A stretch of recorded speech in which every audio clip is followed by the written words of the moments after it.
Bonjour à tous et bienvenue sur Facologie. Aujourd'hui, nous allons parler d'une figure importante de l'histoire et de la sociologie. Ibn Khaldoun. Ibn Khaldoun, de son nom complet Abd al-Rahman ibn Mohammad ibn Khaldoun al-Hadrami, était un érudit et un penseur exceptionnel qui a vécu au XIVe siècle. Né en 1332 à Tunis, en Tunisie, il est considéré comme l'un des plus grands intellectuels de son époque. Sa vie est marquée par son désir insatiable de connaissance. Il a reçu une éducation rigoureuse et a étudié les sciences islamiques, la jurisprudence, la grammaire, la philosophie et l'histoire. Il a également voyagé à travers le monde musulman de l'époque pour approfondir ses connaissances et interagir avec d'autres érudits. L'œuvre la plus célèbre d'Ibn Khaldoun est son livre Moqaddimah, ou Introduction à l'histoire. Ce livre est considéré comme une œuvre révolutionnaire dans le domaine de l'histoire et de la sociologie. Dans Moqaddimah, Ibn Khaldoun propose une nouvelle approche de l'étude de l'histoire en mettant l'accent sur les facteurs sociaux, économiques et politiques qui façonnent le développement des sociétés. Il a également exploré des sujets tels que la démographie, l'économie, la politique et la psychologie sociale. Il a développé des concepts clés tels que la solidarité sociale, l'effet de groupe et l'influence de l'environnement sur les sociétés. L'œuvre d'Ibn Khaldoun a eu une influence considérable sur les penseurs ultérieurs et a contribué à façonner les domaines de l'histoire et de la sociologie tels que nous les connaissons aujourd'hui. Ces idées novatrices ont remis en question les approches traditionnelles de l'étude de l'histoire et ont ouvert de nouvelles perspectives sur la compréhension du fonctionnement des sociétés humaines. Ibn Khaldoun a laissé un héritage intellectuel durable et continue d'être une source d'inspiration pour les chercheurs et les étudiants du monde entier. Sa volonté de comprendre le monde qui l'entourait, sa perspicacité et sa contribution à la pensée sociologique font de lui une figure incontournable dans l'histoire des idées. Maintenant nous allons explorer un peu en détail les idées clés d'Ibn Khaldoun et voir comment elles peuvent nous aider à comprendre le monde qui nous entoure. La vision cyclique. La vision cyclique de l'histoire d'Ibn Khaldoun est l'un des concepts clés développés dans son livre Moqaddimah. Selon Ibn Khaldoun, l'histoire des civilisations suit un modèle cyclique, où les sociétés connaissent des phases de croissance, de prospérité, de déclin et de chute. Il a observé que les sociétés commencent généralement par être des tribus nomades qui vivent dans des conditions de simplicité et de solidarité. Au fur et à mesure que ces tribus se sédentarisent et établissent des villes, elles développent des structures politiques, économiques et sociales plus complexes. C'est pendant cette phase de croissance que la société atteint son apogée de prospérité. Cependant, selon lui, cette prospérité engendre un certain confort et une perte de la solidarité et de la force morale qui caractérisaient les tribus nomades. Les élites dirigeantes deviennent corrompues et les inégalités se creusent, ce qui conduit à un déclin moral et social de la société. Ce déclin ouvre la voie à l'arrivée de nouvelles tribus ou groupes qui sont plus agressifs et moins corrompus.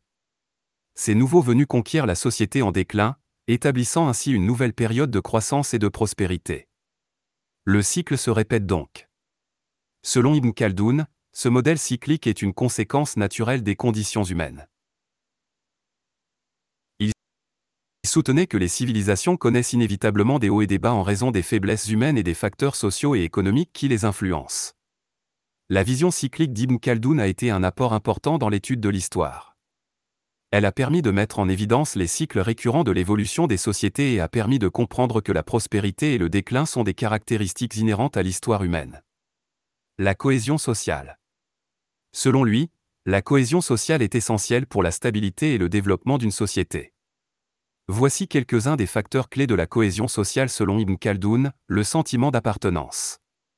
Il soulignait l'importance du sentiment d'appartenance à un groupe ou à une communauté. Il considérait que lorsque les individus se sentent liés et identifiés à leur groupe, cela renforce la cohésion sociale. La solidarité.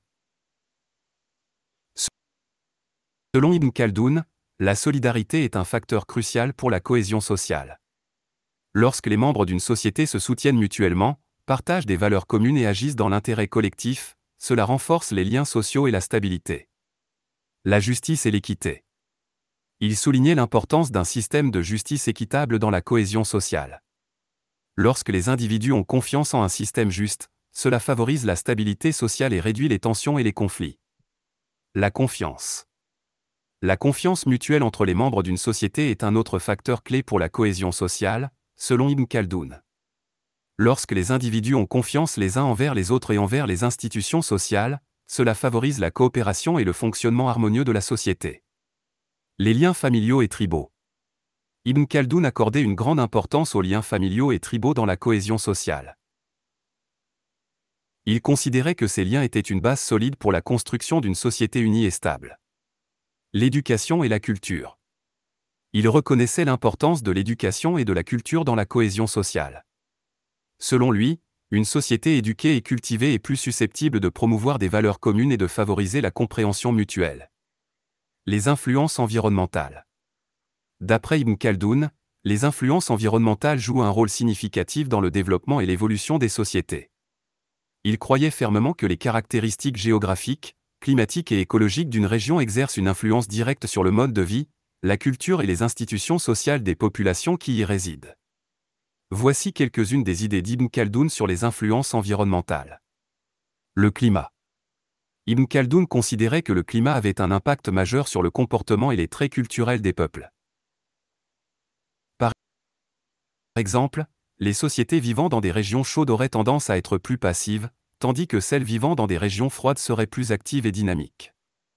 Il pensait également que le climat influençait les modes de production, l'agriculture et les systèmes économiques. La géographie.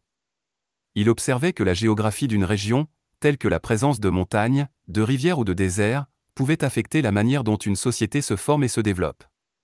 Par exemple, les zones montagneuses pourraient favoriser l'émergence de sociétés plus isolées et autonomes, tandis que les régions côtières pourraient encourager le commerce et l'interaction avec d'autres cultures. Les ressources naturelles.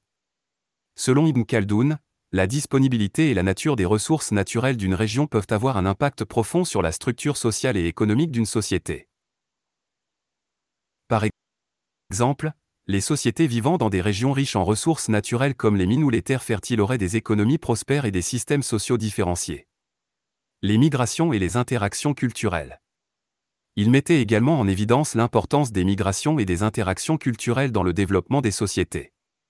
Les mouvements de population et les échanges entre différentes cultures peuvent apporter des influences nouvelles et transformer les normes, les valeurs et les pratiques sociales d'une société. Les catastrophes naturelles. Il considérait que les catastrophes naturelles telles que les sécheresses, les inondations ou les épidémies pouvaient avoir des conséquences dévastatrices sur les sociétés. Ces événements peuvent perturber l'économie, causer des migrations massives, affaiblir les institutions sociales et même entraîner la disparition de certaines sociétés. Importance à l'éducation pour le développement d'une société. Il accordait une grande importance à l'éducation pour le développement d'une société. Selon lui, l'éducation était un élément essentiel pour le progrès et la prospérité d'une civilisation. Voici quelques-unes des idées clés d'Ibn Khaldoun sur l'importance de l'éducation. La transmission des connaissances. Il considérait que l'éducation jouait un rôle crucial dans la transmission des connaissances d'une génération à l'autre. Il soulignait que l'accumulation des connaissances et leur transmission était indispensable pour le développement intellectuel et social d'une société. Le développement des compétences. Selon Ibn Khaldoun, l'éducation permettait aux individus de développer des compétences et des capacités qui contribuaient à l'avancement de la société. Il croyait que l'acquisition de compétences techniques, artistiques, intellectuelles et sociales était nécessaire pour améliorer la productivité et l'efficacité des membres d'une société. La promotion de la vertu. Il considérait que l'éducation avait un rôle important dans la promotion de la vertu et de l'éthique. Il pensait que l'éducation devait enseigner aux individus les valeurs morales, l'intégrité et la responsabilité envers la société. Il croyait que des individus éduqués et vertueux contribuaient à l'harmonie sociale et à la stabilité d'une société. L'épanouissement individuel. Selon Ibn Khaldoun, l'éducation était essentielle pour l'épanouissement individuel.